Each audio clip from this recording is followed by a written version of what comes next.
Bonjour à tous, c'est Amalia des Plantes d'Île-de-France. Aujourd'hui, je vais vous parler d'un arbre fruitier magnifique, un peu tropical, le néflier du Japon. Persistant, cet arbre peut tenir dans toutes les régions de France, du moment qu'on s'en occupe comme il faut.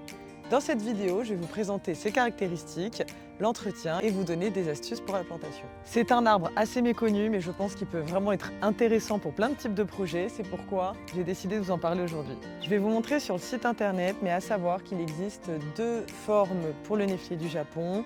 En touffe, comme juste ici, donc c'est touffu de bas en haut, et en tige, donc des tiges de 2 mètres, avec une tête touffue à partir de 2 mètres. Ce fameux néflier du Japon est également appelé le Eriobotria japonica. Il est caractérisé par de longues feuilles vertes foncées, un peu duveteuses au toucher. C'est un fruitier persistant qui produit des fruits oranges vraiment délicieux. Ce qui est vraiment étonnant avec cette plante, c'est que sa floraison a lieu en automne et au début de l'hiver, et au printemps, il va former des fruits qu'on appelle les nèfles, qui ont un goût sucré et légèrement acidulé.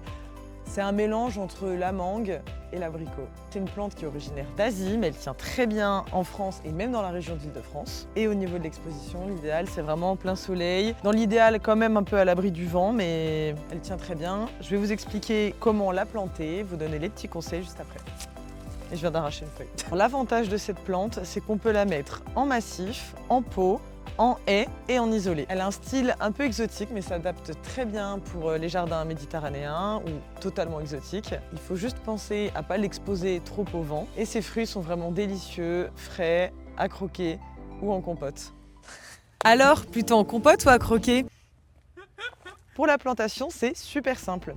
Si c'est en terre, vous faites un trou qui est 30% supérieur à la taille du pot dans lequel vous recevez votre plante. Vous mettez un lit de billes d'argile, du terreau universel drainant et dans l'idéal enrichi en compost. Préférez donc bien une exposition plein soleil. Vous désenroulez les racines de votre motte, vous la placez dans le trou et ensuite vous remettez du terreau tout autour et vous pouvez pourquoi pas pailler pour bien garder l'humidité en fonction de la période de l'année dans laquelle vous la plantez. Et pour la période dans l'idéal, c'est au printemps ou à l'automne, sinon vous pouvez la planter toute l'année.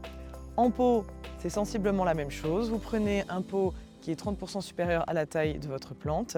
Vous pouvez mettre un carré de géotextile pour éviter la chute de terre sur votre terrasse, un lit de billes d'argile, un lit de terreau, votre plante, vous recouvrez ensuite de terreau et pourquoi pas ajouter du paillage. Et une fois plantée, vous pensez à bien l'arroser régulièrement, surtout au début et surtout en période de forte chaleur. L'avantage aussi avec le néflier du Japon, c'est que c'est une plante qui est facile à vivre.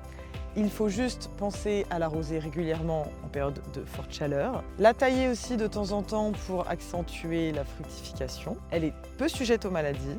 Et une fois de plus, pour augmenter la fructification de la plante, vous pouvez ajouter de l'engrais organique au printemps. Donc c'est pas très compliqué. La taille va aussi vous permettre d'entretenir la forme que vous souhaitez pour votre jardin. Et voilà pour le néflier du Japon. J'espère que je vous ai tout du moins convaincu de vous intéresser à cette plante. Je vous remercie d'avoir regardé la vidéo jusqu'au bout. Vous pouvez mettre un like si ça vous a plu et nous laisser un commentaire si vous avez des questions ou juste nous dire ce que vous avez pensé de la vidéo, mais aussi si vous avez envie qu'on vous présente d'autres plantes dans les prochaines vidéos. Pensez également à vous abonner pour nous soutenir et on se dit à bientôt dans les prochaines vidéos. C'était Amalia.